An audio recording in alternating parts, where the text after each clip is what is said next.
तो पहले क्वेश्चन में हमारे पास जो है वो फर्स्ट लाइन में आपको यूनिवर्सल सेट दिया हुआ है। देखो तीनों क्वेश्चंस जो तुम्हारे सामने है ना, तीनों की फर्स्ट लाइन जो है ना वो यूनिवर्सल सेट है। इसका मतलब ये है कि हर क्वेश्चन में हमें एक यूनिवर्सल सेट मिलेगा और वो हर क्वेश्चन का अलग होगा। सही है। अच्छा, जो पहला क्वेश्चन है उसमें आपसे कह रहा है कि यूनिवर्सल सेट का सिंबल हम लोग ई यूज कर रहे हैं। तो यूनिवर्सल सेट आपके पास है 2 3 4 5 6 7 8 9 10। आपके पास एक और सेट है जिसको उसने बोला है पी। ठीक है, अब पी के बारे में वो ये कह रहा है कि P is a prime number. ठीक है, पी के बारे में आपको ये इन्फॉर्मेशन दे रहा है। अच्छा, इसको रीड कैसे कर रहे हैं? इसको रीड इस तरह कर रहे हैं कि ये एक्स लिखा हुआ है, इसके बाद दो कॉलन है। जब दो कॉलन आते हैं उसका मतलब होता है सर्च दैट। तो x, search that X is a prime number, ये बेसिकली सेट को लिखने का एक तरीका है। तो एक्स ऐसा है कि एक्स प्राइम नंबर है। अब आप बोलोगे सर प्राइम नंबर तो इनफाइनाइट होते हैं, प्राइम नंबर तो खत्म नहीं होते। लेकिन मैंने आपको यूनिवर्सल सेट दे दिया है, तो इसका मतलब है कि अब आप सिर्फ 10 से पहले पहले तक के प्राइम नंबर्स जो है ना मुझे बताओगे। अब जल्दी से मुझे बताओ कि प्राइम नंबर्स में, अब इसके सेट में प्राइम नंबर्स क्या क्या आएंगे? एक्स प्राइम नंबर है, इसका मतलब है कि प्राइम नंबर टू भी होता है तो इसमें टू भी आएगा। प्राइम नंबर थ्री भी होता है, थ्री भी आएगा। प्राइम नंबर्स होते क्या है? ऐसे नंबर्स होते हैं जिनके एग्जैक्टली दो फैक्टर्स होते हैं, मतलब वो सिर्फ दो नंबर के टेबल में आता है। एक अपने टेबल में आता है और एक वन के टेबल में आता है। तो टू हो गया, थ्री हो गया, उसके बाद क्या हो गया? उसके बाद फाइव आ गया मेरे पास, उसके बाद मेरे पास आ गया सेवन। ठीक है, और आपको पता है एट नहीं है, नाइन नहीं है, टेन नहीं है। ठीक है, तो ये मेरे पास जो है वो प्राइम नंबर का सेट बन गया। ये लिखना बहुत इंपॉर्टेंट था, क्योंकि अगर ये नहीं लिखोगे you will not be able to find out P complement, और फिर आगे के क्वेश्चन नहीं कर पाओगे। ऐसा ही है ना? चलो भाई, तो यूनिवर्सल सेट 2 3 4 5 6 7 8 9 10 हो गया। प्राइम नंबर्स जो थे वो 2 3 5 7 हो गए। अब आपसे कह रहा है फाइंड पी कॉम्प्लीमेंट। कॉम्प्लीमेंट का मतलब मैंने तुम्हें क्या बताया था? कॉम्प्लीमेंट का मतलब होता है एक्सेप्ट, इसके अलावा। तो कॉम्प्लीमेंट का मतलब है डैश, ये जो जो छोटा सा डैश लगा हुआ है ना पी के ऊपर, इसका मतलब होता है कॉम्प्लीमेंट। तो ये लिखा हुआ है पी कॉम्प्लीमेंट। पी कॉम्प्लीमेंट का मतलब है कि पी के अलावा, जो पी में है ना वो नहीं आएगा, उसके अलावा सब आएगा। लेकिन उसके अलावा कहाँ जाके देखूंगा? वो यूनिवर्सल सेट में जाके देखूंगा। तो अब पी में जितने चार एलिमेंट्स हैं, इन चार के अलावा यूनिवर्सल में जो जो तुम्हें नजर आ रहा है वो पी कॉम्प्लीमेंट में आएगा। जल्दी से मुझे लिख के दिखाओ क्या क्या आ रहा है पी कॉम्प्लीमेंट में।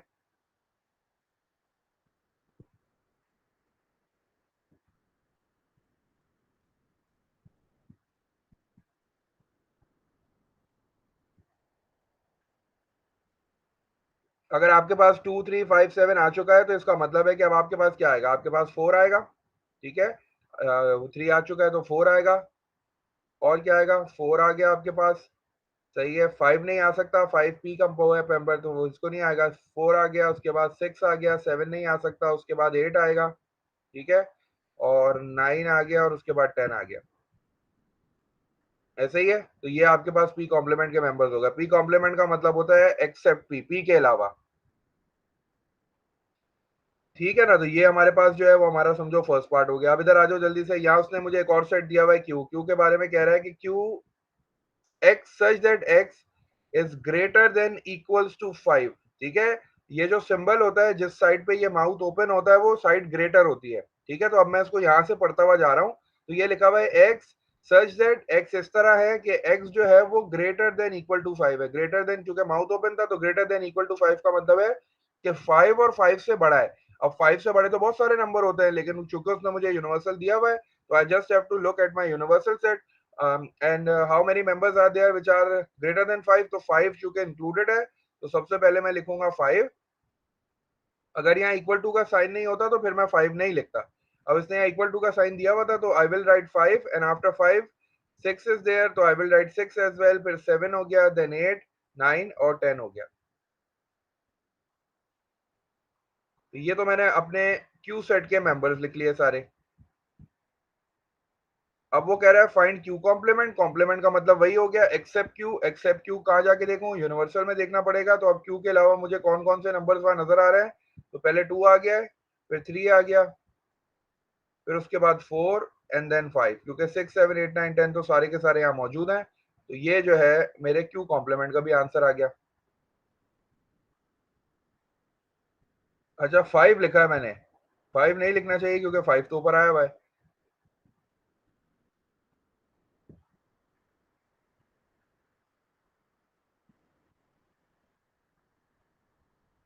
चलो भाई, अब आ जाओ जरा नेक्स्ट पार्ट पे। नेक्स्ट पार्ट पे आपसे कह रहा है फाइंड अब ये जो n बना हुआ है, n का मतलब मैंने क्या बताया था, नंबर ऑफ एलिमेंट्स। ठीक है, नंबर ऑफ एलिमेंट्स का मतलब है कि भाई ये जो आपको आगे ब्रैकेट में सेट दिया हुआ है, पहले आपको ये सेट बनाना पड़ेगा, उसके बाद आपको देखना पड़ेगा कि इसमें कितने एलिमेंट्स है। तो ये लिखा हुआ है p, और ये वाला जो सिंबल होता है ये इंटरसेक्शन का सिंबल था। इंटरसेक्शन का क्या मतलब होता है, इंटरसेक्शन का मतलब होता है ओनली कॉमन। ऐसे ही था। इसने ये मुझसे कह रहा है कि find the number of elements, number of elements मतलब कितने एलिमेंट्स है आगे के सेट में। सेट क्या दे रहा है, सेट दे रहा है p इंटरसेक्शन q। ये वाला जो सिंबल होता है ना, ये वाला सिंबल इंटरसेक्शन कहलाता है। इंटरसेक्शन का मतलब होता है आपको सिर्फ कॉमन एलिमेंट्स देखने हैं। तो पहले मैं काम ये कर लेता हूँ कि p इंटरसेक्शन q निकाल के देखता हूँ कि p इंटरसेक्शन q क्या आ रहा है मेरे पास। क्या p और q में कोई एलिमेंट्स जो है वो कॉमन है।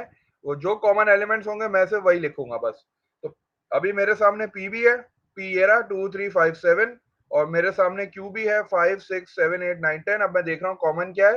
तो कॉमन मुझे 5 नजर आ रहा है और 7 नजर आ रहा है। तो मैंने क्या किया, ब्रैकेट में इस तरह कर्ली ब्रैकेट में, चूंकि मुझे पहले तो सेट लिखना है ना, उसके बाद मैं नंबर ऑफ एलिमेंट्स काउंट करूंगा। 5 और 7 के अलावा तो कुछ कॉमन नहीं है। चलो, अब चूंकि उसने मुझसे ये n पूछा है, अगर वो मुझसे कहता है वो कहता है इसके एलिमेंट्स लिखो, तो मैं एलिमेंट्स लिख देता 5 7, ये मेरा आंसर हो जाता। लेकिन चूंकि उसने मुझसे n पूछा है, फाइंड n मतलब नंबर ऑफ एलिमेंट्स। तो how many elements are there, there are 2 elements. तो इसका मतलब है कि मुझे अब ये चीज लिखनी पड़ेगी। मैंने ऐसे लिखा n, ऐसे ब्रैकेट बनाया, then I write p intersection q, bracket को क्लोज किया, and now I have to count the number of elements that are in the set of p intersection q. How many elements are there? 2। तो मैंने यहाँ 2 लिख दिया। ये मेरा answer हो गया।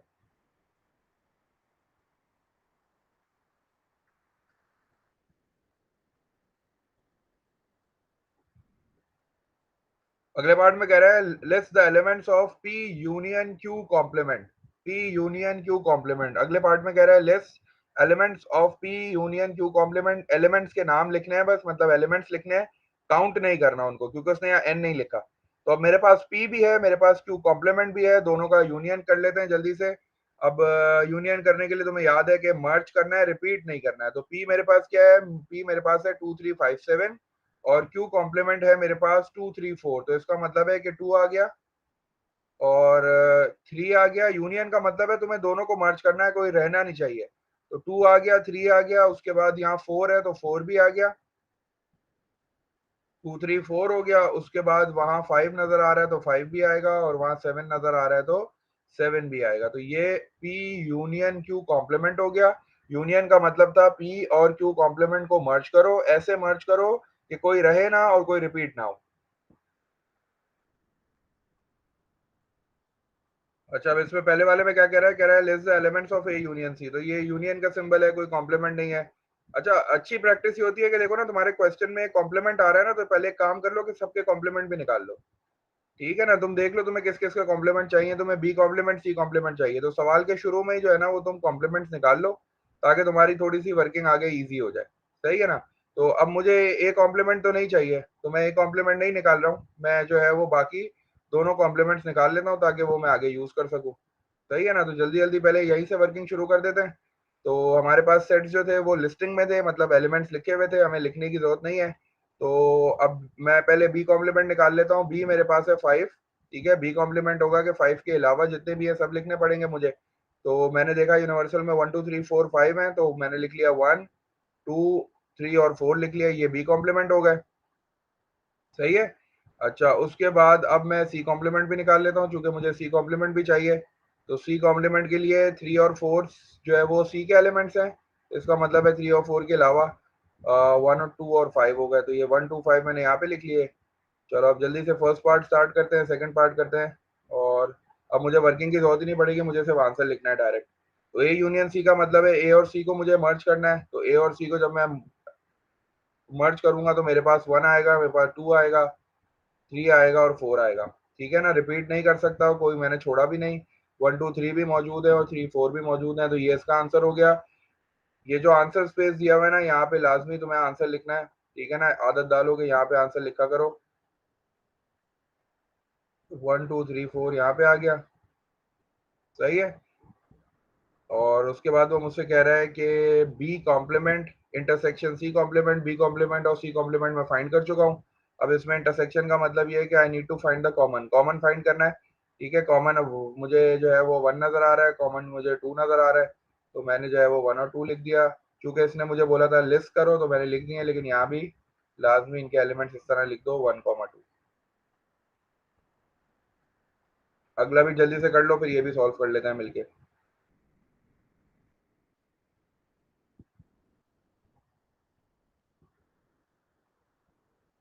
चलो इसको मैं भी सॉल्व कर देता हूँ, फिर आंसर देख लेते हैं। अच्छा, अब इसमें क्या कह रहा है, इसमें हमें उसने एक यूनिवर्सल सेट दिया हुआ है, ठीक है। अब यूनिवर्सल सेट के जो है ना वो हमें एलिमेंट्स खुद लिखने पड़ेंगे, तो जल्दी से यूनिवर्सल सेट के एलिमेंट्स लिखवाओ। ये कह रहा है X such that X is an integer and X greater than equals to 1। देखो मैं पढ़ कैसे रहा हूँ इसको, मैं बीच से पढ़ रहा हूँ, सही है ना। तो मैंने अब एक्स को मैंने पहले पढ़ा, अब मैं जब इस साइड पे देखूंगा तो माउथ ओपन है, तो इसका मतलब है X greater than equal to 1, मतलब 1 और 1 से बड़ा है। और जब इस साइड पे देखूंगा तो माउथ क्लोज है, तो इसका मतलब है लेस देन इक्वल टू 8। तो 1 और 8 ये दो नंबर उसने मुझे दिए हैं, और 1 और 8 दोनों इंक्लूडेड होंगे क्योंकि इक्वल टू का निशान है, तो ये हो जाएगा 1, 2, 3, 4,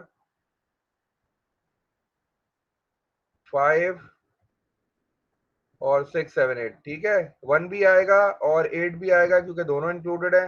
तो ये 1, 2, 3, 4, 5, 6, 6, 7, 8 तक आ गया। ये मेरे यूनिवर्सल सेट के मेंबर्स हो गए। व्हाट अबाउट, अच्छा अब ये यूनिवर्सल सेट हो गया। अब आ जाओ पी पे जल्दी से। व्हाट अबाउट पी, पी के बारे में कह रहा है X such that x greater then 5।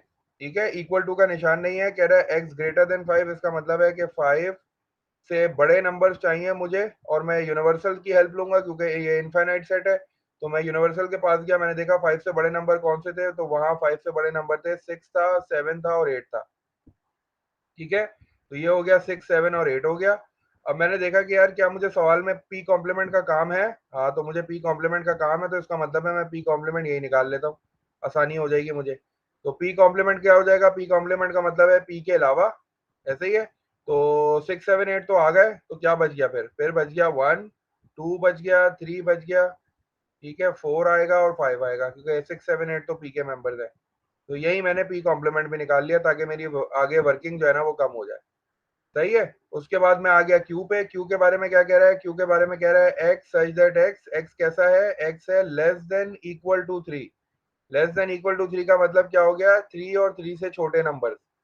तो 3 और 3 से छोटे नंबर मुझे क्या नजर आ रहे हैं यूनिवर्सल में, मुझे 1 नजर आ रहा है, मुझे 2 नजर आ रहा है और मुझे 3 नजर आ रहा है, यही मुझे यूनिवर्सल में नजर आ रहा है। 3 इंक्लूडेड है, तो मैंने 3 को भी जो है वो लिख लिया। सही है ना भाई, तो उसका मतलब है ये 1, 2, 3 हो गया।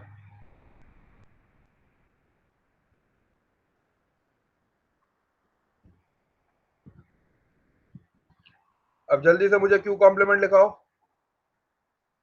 क्यू कॉम्प्लीमेंट क्या हो जाएगा, क्यू कॉम्प्लीमेंट का मतलब है अदर देन क्यू। तो 1, 2, 3 इसमें आ गए, तो अब उसमें क्या आ जाएंगे, उसमें आ जाएंगे 4, 5, 6, 7, 8।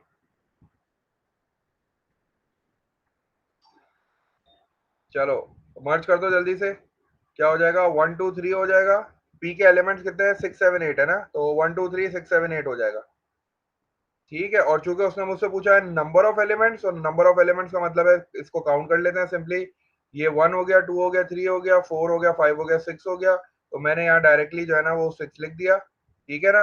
अच्छा, मतलब इसकी जो बेस्ट पॉसिबल प्रैक्टिस है वो तो यही है कि तुम पी यूनियन क्यू जो है ना साइड पे लिख लो, ताकि तुमसे गलती का कोई चांस ना हो। वैसे ये सारे अलग अलग थे, तो मैंने जो है वो काउंट करके लिख लिया।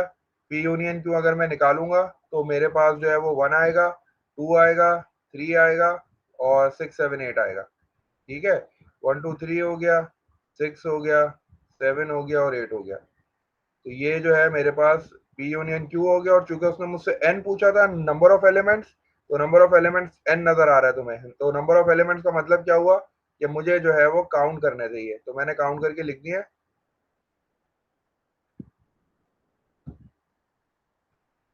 ठीक है, चलो आखिरी भी कर लेते हैं जल्दी से। आखिरी में वो मुझसे कह रहा है वो लिस्ट, तो लिस्ट का मतलब है मुझे एलिमेंट्स लिखने हैं, और किसके लिखने हैं, P complement intersection Q complement. तो इत्तेफाक से मैं दोनों निकाल चुका हूँ, मैं दोनों निकाल चुका हूँ। मेरे पास जो है वो पी कॉम्प्लीमेंट भी है, क्यू कॉम्प्लीमेंट भी है। मुझे सिर्फ ये देखना है दोनों में कॉमन क्या आ रहा है। तो दोनों में कॉमन जो है वो 4 और 5 आ रहा है, तो ब्रैकेट इसने यहाँ बनाए हुए हैं, तो मैंने सिर्फ 4, 5 लिख दिया, तो ये मेरा आंसर हो गया। देखो एक एक नंबर की चीजें ये। इसमें ज़्यादा वर्किंग करने की ज़रूरत नहीं है, लेकिन अगर वर्किंग तुम्हें लगता है वर्किंग के बगैर गलती होगी, तो फिर वर्किंग लाज़मी करना। इसको कॉपी कर लो जल्दी से।